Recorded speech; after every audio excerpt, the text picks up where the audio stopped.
Cambodia usually gets reduced to one image: a famous temple, a fixed story, a single destination. But once you move away from that expectation, Cambodia behaves very differently. Because scattered across this country are places that feel quiet, unfinished, and strangely empty. Places that exist without explanation and rarely ask for attention. Not hidden, just overlooked, where the land disappears every year. In central Cambodia, the ground isn't permanent. It appears, and then it vanishes. This is the floodplain surrounding Tonle Sap. Here's the first shock. Entire villages expect to flood. Water levels rise several meters. Fields disappear. Movement shifts to boats. Flooding here isn't failure. It's the calendar. The land doesn't resist water. It schedules around it. What makes this stranger is how precisely people anticipate it. This isn't a disaster. It's a rhythm. Fishermen know exactly when to move. Farmers know exactly when to plant. Families know exactly when to relocate temporary structures. The relationship between people and water here isn't adversarial. It's choreographed. What feels unsettling to outsiders is how normal this instability becomes. Roads that exist in January vanished by July. Shops float. Schools float. Even the police station floats. The land teaches acceptance through repetition. When islands feel abandoned on purpose. Off Cambodia's coast, islands sit quietly. No crowds, no noise, no urgency. This is Koh Samloem. Here's what feels wrong. The beaches feel unfinished. No dense development. No loud infrastructure. Just space. The island doesn't compete for visitors. It tolerates them. Most coastal destinations announce themselves aggressively. They build. They expand. They illuminate every corner. Here, the opposite happens. What's strange isn't the lack of development. It's how comfortable the island seems with that lack. There's no apologetic tone. No promises of coming soon improvements. The island simply continues existing the way it has, quietly, slowly, without performance. Visitors who arrive expecting curated experiences leave confused. Those who arrive expecting nothing leave changed. The water is absurdly clear. The jungle behind the beaches is dense and unmanaged. At night, bioluminescent plankton light up the shallows. But none of this is advertised. None of this is branded. The island offers these experiences the way a tree offers shade, naturally, without announcement. And then the land rises sharply, where temples sit above everything.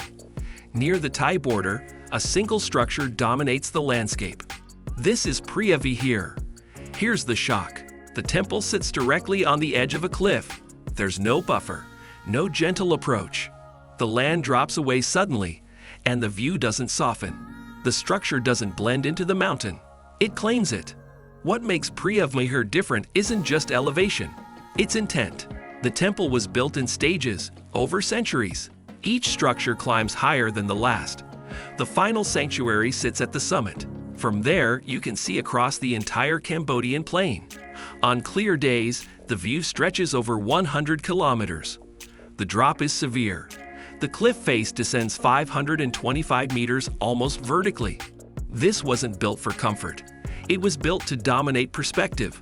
To reach the highest point, you walk through 5 separate gopuras, gateways. Each one forces you to climb. Each one reframes the landscape below. By the time you reach the final courtyard, the ground you started from feels impossibly distant. The architecture doesn't celebrate the mountain. It weaponizes it. You can sit at the cliff edge and hear nothing but wind. If you're interested in places that don't advertise themselves and destinations shaped more by geography than tourism, subscribe. This channel explores places that stay quiet by design, where time was left behind. High above the lowlands sits a place that feels paused. This is Boker Hill Station. Here's what feels unsettling. Entire buildings sit empty. Roads lead nowhere. Weather moves faster than people. This place wasn't ruined. It was abandoned slowly. The land reclaimed it, without resistance. Boker was built by the French in the 1920s as a retreat from the lowland heat. They constructed a small city, a hotel, a church, a post office, a casino. Then wars came. Then politics changed.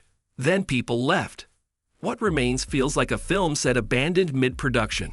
The church still stands, but the roof has collapsed inward. The casino sits intact, but vegetation grows through the floor. The old palace hotel overlooks nothing but fog. Weather here is brutal. Then they drive past a functioning resort on the way down. The mountain doesn't choose between past and present. It holds both, awkwardly, when the jungle controls scale. In southwestern Cambodia, the terrain thickens. This is the Cardamom Mountains. Here's the shock. Maps feel inaccurate here. Roads fade. Distances stretch. Movement slows. The jungle doesn't block access aggressively, it exhausts it. The Cardamom Range covers nearly 20,000 square kilometers. It's one of Southeast Asia's largest intact rainforests. But size alone doesn't explain how the jungle controls movement. Roads that appear on maps may not exist, or they exist for part of the year, then flood. Or they exist, but require vehicles most travelers don't have access to. The terrain doesn't follow predictable patterns. Rivers change course seasonally. Trails used by locals aren't marked for outsiders. What looks like a shortcut can add days to a journey. This isn't malicious. It's simply how the landscape functions. Every kilometer feels earned. Every clearing feels temporary. And because so few travelers have the time or equipment to penetrate deeply into the range, most of it remains genuinely remote. Not protected by gates, protected by difficulty, where the land is carefully measured. Near Cambodia's southern coast, the ground flattens. This is Kampot, known for its salt fields. Here's what feels strange. The landscape is divided with precision. Water is guided. Evaporation is timed. Space is controlled carefully. After so much unpredictability, this feels deliberate. The land here isn't wild. It's managed patiently. The salt fields near Kampot stretch for kilometers. They're divided into perfect rectangles. Each section is separated by narrow earthen walls. The process is slow. Seawater is channeled into the first field. It sits. It evaporates. Then it's moved to the next field, where it evaporates further. This continues through multiple stages until only salt crystals remain. The entire process takes weeks. The salt fields don't ask for drama. They ask for attention. After traveling through places that resist understanding, Kampot feels like relief. The land here explains itself. Why Cambodia feels unsettling. Cambodia doesn't frame its experiences clearly. Floodplains become lakes. Islands stay quiet. Temples sit on cliffs. Cities are left behind. Jungles ignore maps. Nothing is highlighted. Nothing is simplified. The country doesn't guide attention. It lets places exist unevenly. That's what feels unfamiliar. Most destinations build narratives around themselves. They tell you what to feel. They organize your experience. Cambodia doesn't do that. It offers environments, not stories. It provides access, not interpretation. This creates discomfort for travelers trained to expect curation. Where's the highlight reel? Where's the must-see list? Where's the emotional payoff? Cambodia answers, everywhere and nowhere. What you're left with is geography in its rawest form. Places that function according to their own logic. Places that continue regardless of observation. That's the unsettling part. Cambodia doesn't need you to understand it. It doesn't need you to enjoy it. It just continues. Cambodia isn't defined by one landmark. It's defined by contrast. Land that disappears. Islands that resist crowds. Temples that dominate cliffs. Places time never returned to. Jungles that rewrite distance. These places weren't shaped for performance. They weren't shaped for speed. They were shaped by patience. And that patience extends to how they reveal themselves. Some travelers pass through Cambodia and see only temples. That's fine. The temples are extraordinary. These travelers leave with a different understanding, not of Cambodia as a destination, but of Cambodia as a collection of environments that operate independently of tourism. That's rarer than it sounds. Most places have been edited for visitors, softened, accelerated, explained. Cambodia hasn't been edited that way. It remains difficult in places.